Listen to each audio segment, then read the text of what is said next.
Johnson, Stephen Johnson Photography, and today we have another of our TRG members' bio interviews. And today in the studio I have got Mike Redmond. I will leave it to him to describe who he is and what he does. So Mike, please state for the record your name, your company's name, and what it is that you do.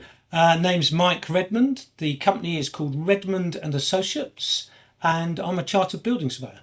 How long have you been in business, Mike? Redmond Associates, 30 years this year. So you're not practicing anymore, but you're practicing. I am practicing all the time.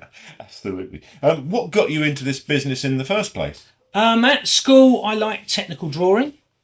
That's probably about the only thing I was any good at. So an uncle of mine was a civil engineer, introduced me to someone who could take me on as an apprentice.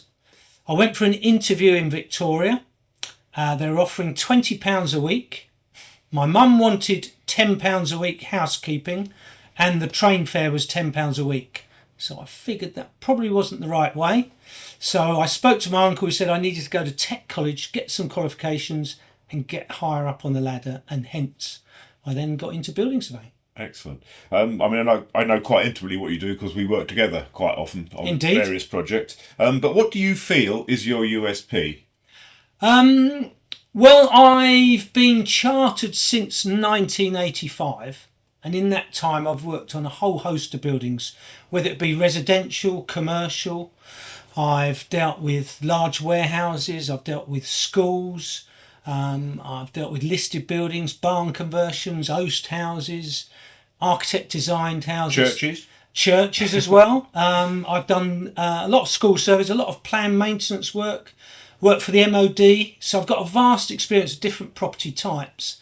So I can offer that to the client, my experience really. Sure. And you also do expert witness stuff in court. Yes, because of my experience, I offer the service doing expert witness reports for maybe a contractor taking a client to court because he's not paid them, or a client taking a contractor to court because they've not done the work properly, whatever it might be. If it's within my expertise, I'll do the report. It has to be Part 35 court compliant. Whatever that is. Yes, indeed. And so I travel all over the place for that. I've been up to Yorkshire, I've been down to the West Country recently. So I'll travel nationwide for that, whereas my normal working area is London and the South East. Perfect. How long have you been a member of TRG and how well does it work for you? I joined our group as different guys back then, was 2007. And I find it works for me. I get work through it, but what more I think is I get contacts. So for my clients, I can offer them other people who I've worked with, like yourself, for the drone surveys, other people for timber and damp contractors, roofing contractors. So I can give a whole service to my clients. So that's what I like about it. And when you're in business on your own, it's good to be able to talk to other people as well. Absolutely. So going through the recession of like 2007, 2008, and then once again later on, you can talk to people, find out how other people are doing, get advice, give people advice. Absolutely. So I think that's one of the most important things. Yeah, and you're one of the few members in there that's actually been in longer than I have. I've Indeed. been a member now, I think, 7 or 8 years. Yeah. I've been in there quite a lot longer than that.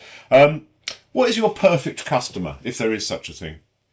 I think it's different. Perfect customer. So for residential surveys, it's someone buying maybe a large house. Maybe it's listed. Maybe it's Victorian. Maybe it's had extensions.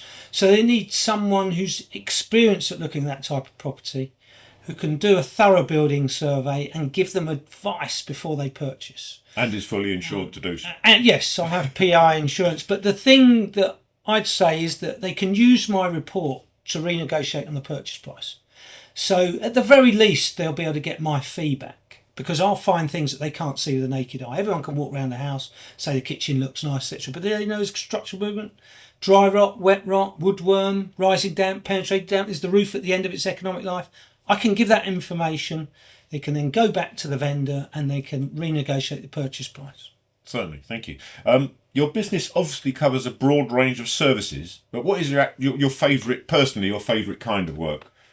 I think residential surveys of older and larger properties, they're very interesting. So take your time to get your head around them, work them out, and then give people the advice that they need. Like that one down in Calfolder we did Yes, the other week. that's right. Multiple Huge roofs, been extended multiple times, bit timber frame, bit masonry, some solid stone walls, Victorian elements to it. So yeah, interesting. So it's interesting to look at and to get your head around and put together a report for the I think I gave you a feature film. Yes. The roof on that one. Yeah, 46 minutes. That's the drone survey. That's it. Now a little bit of personal stuff, if we can, please, Mike. What is your personal status? Family status? Married? Still happy? Engaged? Kids? Pets? Yes, probably all of those. So I am married, still happy. Been married for 32 years. My wife's Australian. Got We won't hold that against her. No, indeed. 3 children. My eldest is 28, paediatric nurse. She was born on the 23rd of April. Some may recognise that as St George's Day. And my twins, they're 25. They were born on the 26th of January, which is, of course, Australia Day. Wasn't planned like that. Pure coincidence. Just happened. It did So indeed. they're the most unalike twins you'll ever meet in your life. Indeed, yes. Yes. Tell me a little bit about yourself that most people wouldn't know. Most people wouldn't know. So back in the late 80s, a good friend of mine who I went to college with got involved in dragon boat racing. And he knew I was reasonably fit at the time, used to run marathons and things. He phoned me up and said, Mike, he said, do you fancy going to Japan and representing the UK in dragon boat championships? I said, well, what's dragon boat racing? So I got involved with that. They were based in Sheffield. I went to Japan in 88. I went to Thailand in 89. And then I paddled 136 miles down the Mississippi in 1990. You must have been quite tired at the end of that one. It was quite tiring. Yeah. It's very hot. Yeah. Cool. What do you like to do in your spare time? What spare time?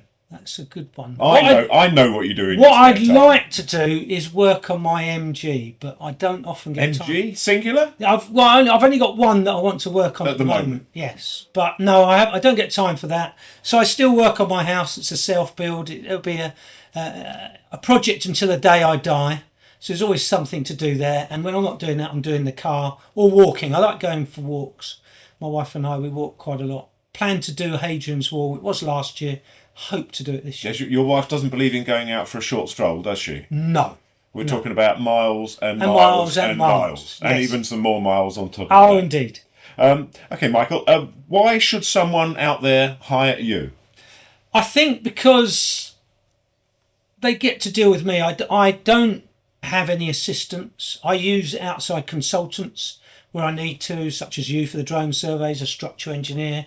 My son does architectural drawings, but they're getting me. So they're getting my experience. So nearly 40 years experience in the property industry. And that's what I give to clients. If they go to another practice, they might pay less for the fee, but they might get someone who's only been qualified for 2 years. So they'll put lots of caveats in their report. Whereas I try and get to the truth, try and tell the client honestly what I believe is wrong with it or not wrong with it. So they're getting your many, many years of experience. Indeed, yes. Okay. What is the best advice you can give someone that might be looking for a structural surveyor or someone helping them with a legal problem? Well, most people will go out there, these days it's on the internet, so they might go to a quoting site who'll give them a quote from different surveyors for a service, whether it be a survey of a residential property or commercial. What they need to do is they need to speak to the people that have quoted, find out who's actually doing the survey. It's not necessarily the case the cheapest is always best, because you might be getting a newly qualified surveyor with a year's experience and you're paying £100 less, say, than paying for me with my 40 years experience. In the long term, you're better off getting the more experienced surveyor, in my opinion. Absolutely, absolutely. At the end of this video, I will be putting up a slide with all of Mike's contact details. So you don't need to tell us those details now, but what is your preferred method of first contact, or doesn't it really matter? I'd say email is the best, because like all sad people who are self-employed, I do look at my emails in the evening and at weekends, so I'll always pick those up, respond immediately or within a short space of time, or I'll forward it to my office so that they can contact you. Perfect, Mike. Mike Redmond, thank you very much. That is you. Thank you indeed.